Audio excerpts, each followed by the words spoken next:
cuy, kembali lagi bersama gua di channel Arsaka TV Studio. Kali ini gua akan menceritakan film yang berjudul The Last Castle tahun 2001 ini, di mana kita akan melihat perjuangan seorang jenderal bintang 3 yang harus masuk ke penjara militer dan setara dengan para tahanan lain yang notabene kebanyakan adalah anak buahnya. Oke cuy, jangan banyak bacot, langsung aja kita masuk ke cerita.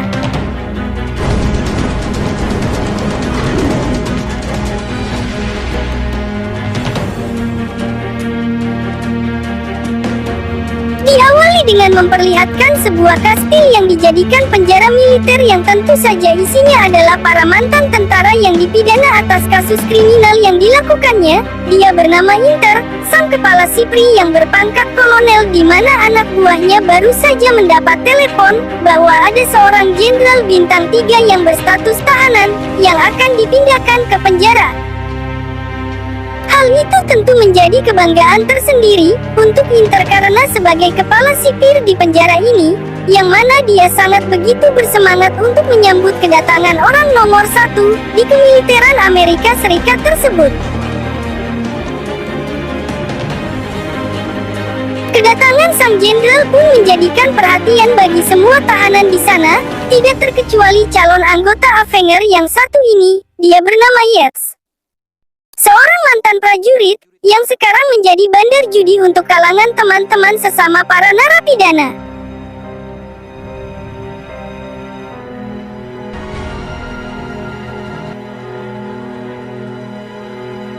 Dan inilah sang jenderal bintang 3, beliau bernama Eugene Irwin tapi biasa dipanggil Irwin. Beliau ditetapkan sebagai tersangka atas kasus ketidakdisiplinan karena menolak perintah presiden yang menyebabkan beberapa anak buahnya menjadi korban di medan perang.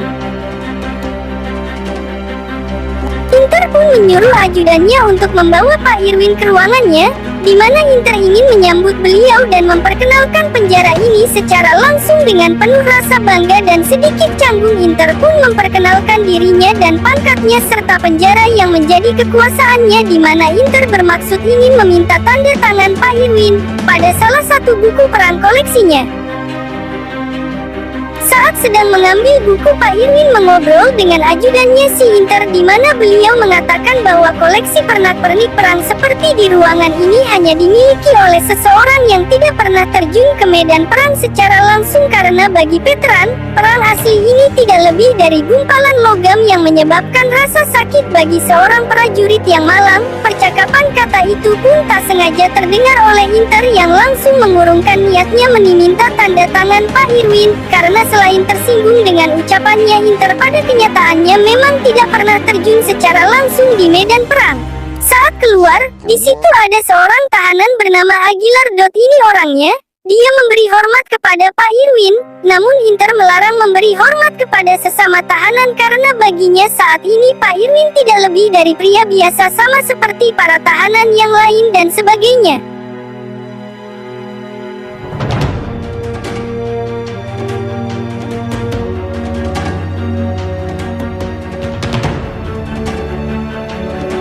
Singkat cerita, esok pagi pun tiba, semua tahanan sedang berkumpul di lapangan untuk olahraga, tetapi karena Inter hanya memberikan satu bola basket untuk sebegitu banyak narapidana, alhasil ada 2 orang narapidana yang terlibat perkelahian yang membuat alarm harus berbunyi dan salah satu dari 2 tahanan tersebut ditembak peluru karet oleh seorang penembak jitu.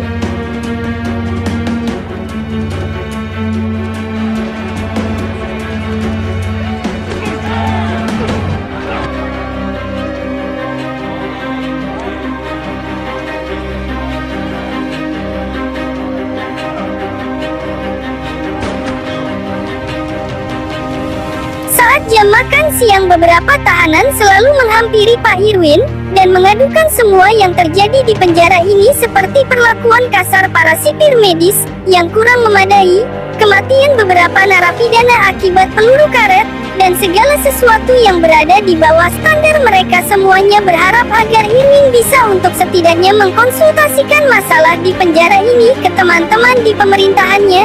Namun Irwin yang sedari awal memang berniat untuk menjalani hukuman dan pulang pun tak berminat dengan masalah tersebut dan memilih untuk tidak ikut campur dalam urusan siapapun.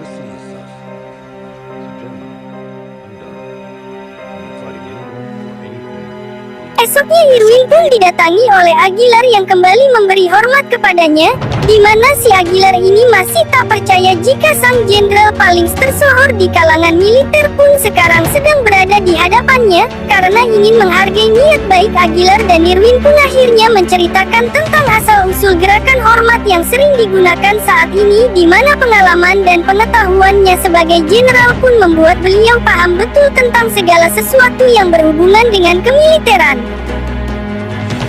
Tanpa mereka berdua sadari, si Winteri masih kesal dengan kata-kata Irwin. Tempo hari pun sedang menyaksikan mereka berdua sedang hormat, di mana si Winteri yang haus rasa hormat dan kekuasaan pun mulai merasakan resah dengan keberadaan Irwin di penjara ini, karena bisa berpotensi mengalahkan rasa segan dan hormat semua tahanan kepada dirinya. Untuk itu Inter pun memberikan hukuman kepada Aguilar dengan menyuruhnya berdiri sambil memberikan hormat di tengah lapangan selama 24 jam.